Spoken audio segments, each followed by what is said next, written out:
Thank you for the invite. The first time I'm joining your meeting, and very delighted to listen and learn about the discussions, conversations.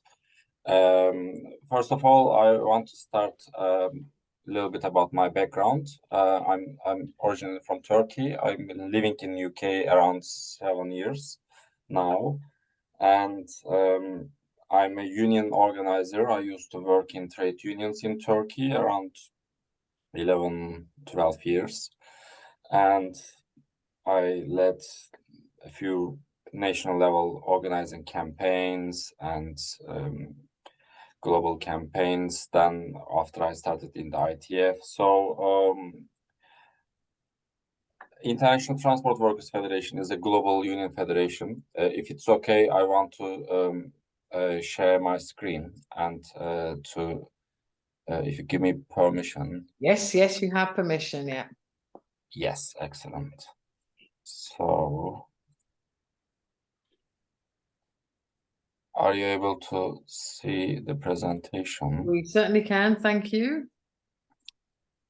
Oh, just a second. I think now it's better. Okay, so ITF is one of the global federations. There are 10 global union federations. The international trade union movements are in two cycles they organize internationally. First is going a kind of up level, like RMT, for example, affiliated to TUC, and TUC is affiliated to European Trade Union Confederation, ITUC, and ITUC is affiliated to ITUC, International Trade Union Confederation. And us, the global union federations, are organized on the sectoral level. So we represent transport workers. For example, Global Union represents the postal workers, bank workers, or Industrial Global Union represent metal workers. So there are around 10 global union federations, and ITF is one of them, and established in 1880s in Rotterdam. It's very old organization comparing to the other ones, because the first globalized sector is maritime in the world, in the history. So that's why the maritime unions first come together and built this global union network, and then road transport unions joined, then railways, aviation, and now ITF represent all transport sectors with 750 unions affiliated to, and representing in 150 countries, and our affiliates have around 18 million members. And we have 14 regional offices in the world, and you can see where they are. And in London, I'm working at our headquarters in Borough Road, near London Bridge or Elephant and Castle. And so we are now working in a hybrid mode. I live in Hastings, by the way, and I moved to here a year and a half ago. So I'm commuting to work. And as I mentioned, ITF represents all transport sectors. We have 8 sections in the ITF: road transport section, railway section, civil aviation section, and 4 maritime sections: dockers, seafarers, fisheries, inland navigation, and also we have departments: union building department, youth department, women's department, legal department, research, comms, etc., etc. And we also have specific working groups: supply chain working group, warehouses working group, etc., etc. It's a huge organization which has around 150 staff in London office, and also working closely with the affiliates. And now, after a brief introduction, I want to come into the railways and come to show you about what our campaign is, why we are campaigning, and what we aim to. And this map is showing us the actual railway affiliates of the ITF. So ITF has 144 railway unions affiliated, and You see where they are, almost all countries, and in UK we have ASLEF, RMT, TSSA, Unite the Union. They are declaring railway affiliates. Also, we have other affiliates, but they are representing the other sectors as well. So this slide is about ITF's railway section priorities. So what we are doing in the office, what we are working with our affiliates. So the first one on the left top, Safe and Sustainable Rail campaign, which I'm going to talk in a second. And then we have union building projects, which are really important because we get funding and we strengthen the trade union capacities in the mainly developing areas on the third part of world, on the south world, and in Latin America, in Arab world, in Africa. I was in Palestine. I see Palestine flag on one of your backgrounds, so I just wanted to mention. I was in Palestine 10 days ago. We had a union building meeting there, and we have one road transport affiliate, and we work with them, and there are very good achievements despite all the political issues. So then we are fighting against privatization and liberalization, and we are assisting our affiliates on their fight.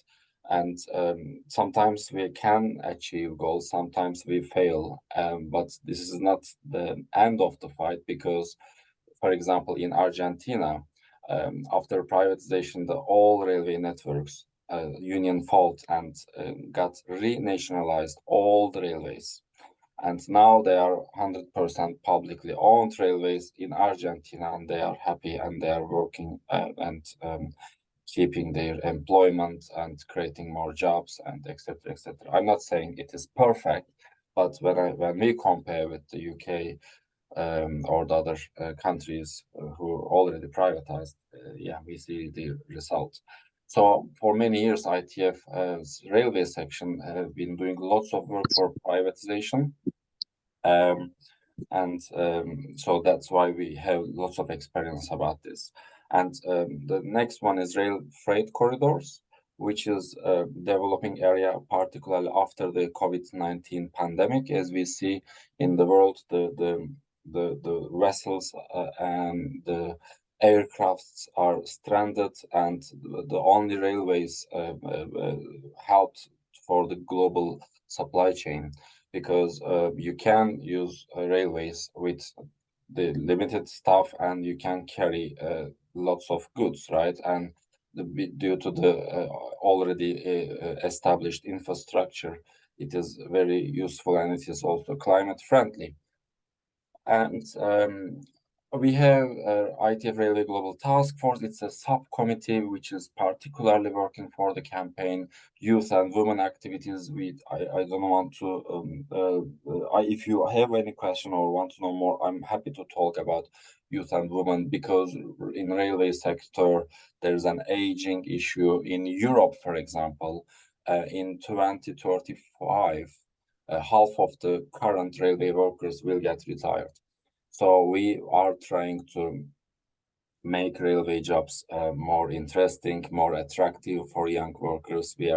But we need to have decent working conditions for young workers to work with, right?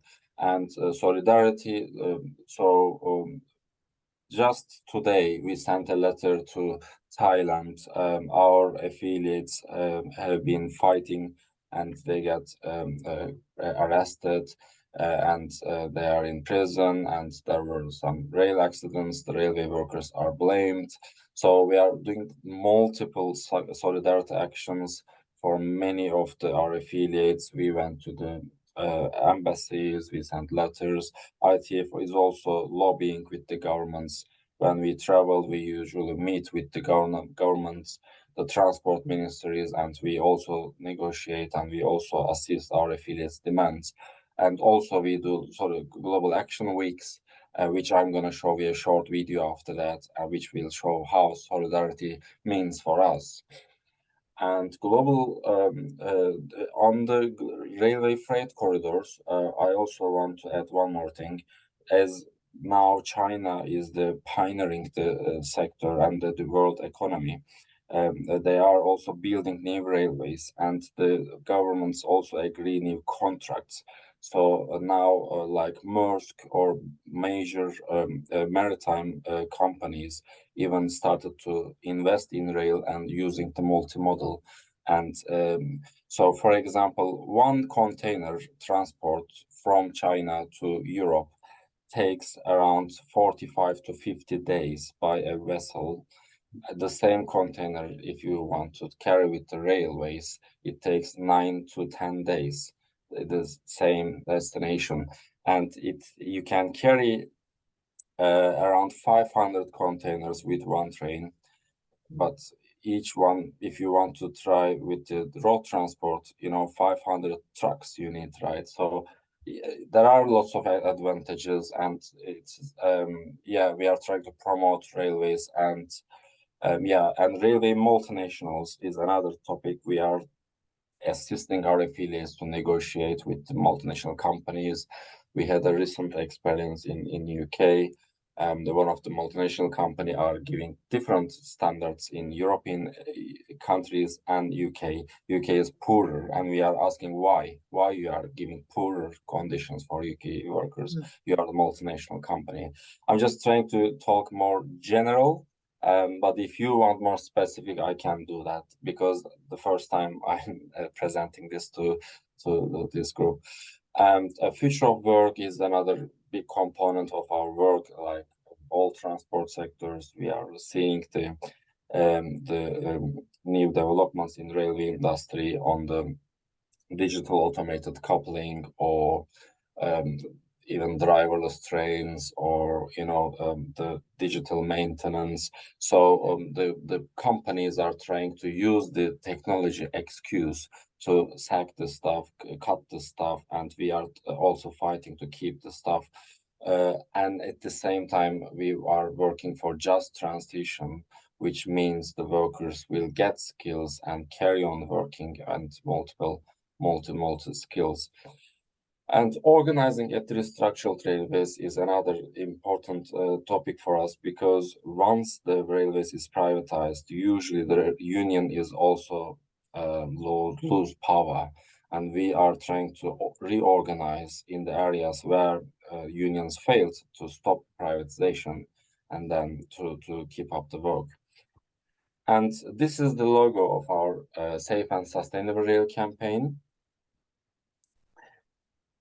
And our vision is railways are safer when they are fully staffed and with trained and qualified workers and in the secure jobs.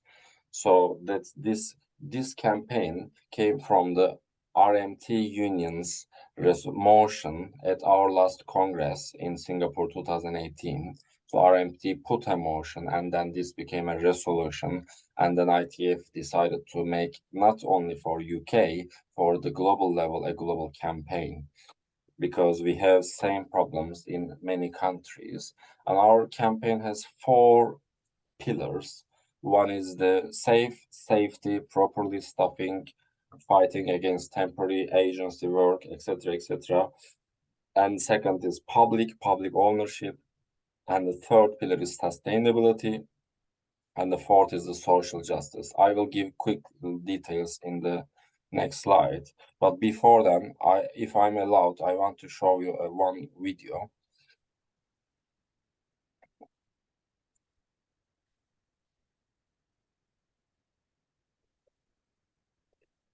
In ITF's YouTube channel, if you click ITF Global, we have our YouTube channel, and then on the playlist, Road and Railway section, we have 12 productions of videos, and this is the first video. I will share the links of the other videos on the chat later on if anyone wants to watch it. Le rail est le mode de transport le plus pertinent pour répondre aux objectifs de décarbonisation, des trafics de marchandises et de voyageurs. Mais le rail n'a pas vocation à desservir toute la planète. Et la complémentarité avec le maritime, l'aviation et la route est déterminante pour répondre aux défis environnementaux et sociaux. Que ce soit la réduction des émissions de carbone ou de l'emprise des infrastructures ferroviaires sur les territoires, le rail coche toutes les cases. Le transport ferroviaire public peut tracer une nouvelle voie et stimuler la reprise économique basée sur la coopération et la complémentarité plutôt que la concurrence. Notre vision pour le rail est fondée sur 4 revendications. La sécurité, plus de cheminots dans les infrastructures et dans les trains, pour garantir une sécurité optimum des circulations et des personnes et ne laisser personne de côté. La durabilité, créer des millions d'emplois verts de qualité, rendre aux générations futures un monde meilleur, respectueux des droits des travailleurs et de la planète. La justice sociale, où le droit des travailleurs et leurs syndicats soient reconnus et entendus, où les chaînes d'approvisionnement offrent des conditions de travail décentes et une meilleure protection sociale pour vivre dignement. La propriété publique, car elle garantit une meilleure efficacité sociale, environnementale et économique, où les bénéfices seront investis dans la modernisation de l'infrastructure et des trains, et non pour enrichir des actionnaires privés. Alors si vous croyez en cet avenir, si vous voulez faire en sorte qu'il devienne réalité, soutenez la campagne de l'ITF pour des chemins de fer sûrs et durables. So this person is our ITF Railway Section Railway Chair. So he is elected at the Congress, and his union from CGT, France. And I just wanted to show you our video. Just a second, I will come back to my PowerPoint. So it was in French, but English subtitles, so hopefully it was okay to see. All right, so let me quickly come back to my slides. So these 4 pillars for the campaign, what they mean. Fully staffed for railways, we are demanding, which is RMT and ASLEF, our affiliates in UK, are fighting for now, right? Because the UK government is accountable on the negotiations. We know that the network, the operating companies cannot sign the contract without the government, and they are planning to cut 2,500 maintenance jobs. And that's why RMT is fighting. That's why we are saying we want fully staffed railways. And accessibility is another main pillar, which our affiliate ASLEF was demanding this, and that's why we put this in our campaign. And decent work, women and youth, occupational health and safety, and violence and harassment convention C190, which is a recent. And under public ownership, public investment, we seen in the UK, for example, these railway bosses, they doubled their profit during the COVID pandemic period, while the taxpayers, we are paying a huge amount of money for the fares. And due to the lack of investment, the services are not well enough, which we are as a passenger complaining, but this is just because of that. And on sustainability, railway is the best transport mode to decarbonization, and we have seen in India, for example, solar powered railway, the trains are running, and there are hydrogen powered railway as well, and it is the best mode, and also new technology. And under the social justice, ethical procurement, human rights due diligence, multinational companies, enterprises, and equalities. We had a meeting with TUC Equalities Department, and on this week we are going to meet with the ASLEF Equalities team and to discuss about how we can mobilize the disabled groups and the NGOs who are fighting for the accessibility rights for passengers as part of this campaign. So this campaign has actually 100 small links, but we are just trying to show you very briefly, as I mentioned, accessibility for the disabled groups, youth and women. So this is very small, you don't need to read them. This is just like our work schedule. For example, on the safety pillar, the first pillar of the campaign, what our affiliates are doing. For example, Norway is doing on the best practice policy on staffing.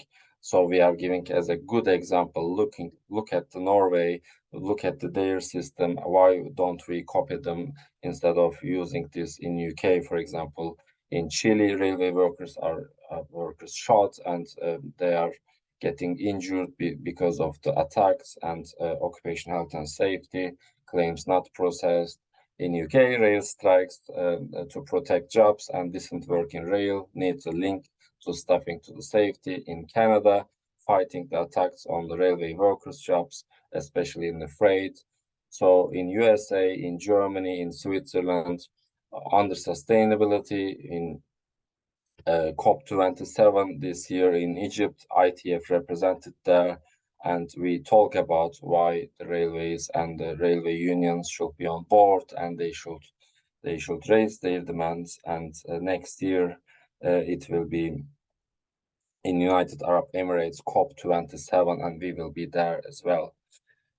And on the public ownership in Korea, there is a fight on the keeping public railways, their privatization attempt. In Italy, same. Ukraine, before the war started, the privatization has almost finalized, and we have been keeping the union members to be part of the negotiations. And in Israel, we also met with Israeli Union, and their railways is privatized, one part of it, and they had an agreement for 10 years, no worker will be dismissed. So anyway, this is quite complex, but in Brazil, there are issues in Mali, and etc., etc. And as you see, there are different priorities, but there is same global vision. Most of the railway unions are on national focus because of the issues can be solved by the governments in local level. But we are saying that no, this is not only national, we must work internationally in order to get standards for that. And that's why we are working with ILO, International Labour Organization, and UIC, International Union of Railways, which is the employers' body of the railways. And next year, we are going to have a regional technical ILO meeting for railways, the first time ever after 30 years. And our aim to have global standards for railway industry, because in maritime, for example, there are lots of global legislation, regional legislation and regulations that set standards, and there are minimum standards for working hours, etc., and for aviation as well, but we don't have for rail. And I just want to show you last quick video, if it's okay. This is a more energetic video, which talks about our Global Action Week we had this year. And every year we organize Global Action Week on the International Railway Workers' Day. So I just want to show you quickly this video. This is just photos from our railway affiliates, global level. Yeah, here we are.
That was end of my presentation.